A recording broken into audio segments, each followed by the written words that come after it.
Dans l'actualité également, cette affaire de meurtre qui avait marqué la métropole de Lyon en juin dernier, le 18 juin précisément. Alicia, 18 ans, était retrouvée morte dans un squat du 7e arrondissement de Lyon. Rapidement après, un homme était arrêté. Aujourd'hui, l'avocat de la famille d'Alicia n'a toujours pas eu accès au dossier d'instruction. Lucie Nolor nous a rejoint. Lucie, ça veut dire que la famille ne sait tout simplement pas ce qui s'est passé le soir du meurtre et les heures qui ont précédé. Oui, tout ce que c'est la famille, en fait, ce sont les informations diffusées dans la presse, rien de plus.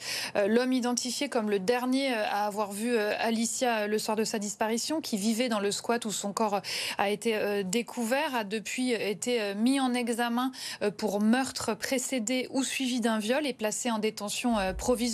Lui nie les faits qui lui sont reprochés, explique qu'il aurait eu une relation consentie avec la jeune femme et qu'elle était vivante quand ils se sont quittés ce soir-là. Ces éléments, l'avocat de la famille aimerait pouvoir les consulter dans le dossier auprès de la juge d'instruction pour pouvoir mieux informer la famille, mais à ce jour, il n'a toujours pas pu le faire. Écoutez, maître Alain Jakubowicz.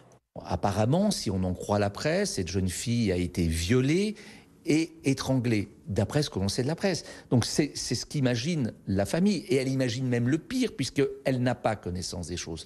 Donc généralement, lorsqu'on peut consulter le dossier, nous, il est de notre responsabilité d'avocat, d'auxiliaire de justice, de donner les informations avec mesure, discernement à la famille. Et aujourd'hui, j'en suis incapable. Je ne sais pas quoi dire à cette famille, puisque je ne sais pas ce qu'il y a dans le dossier.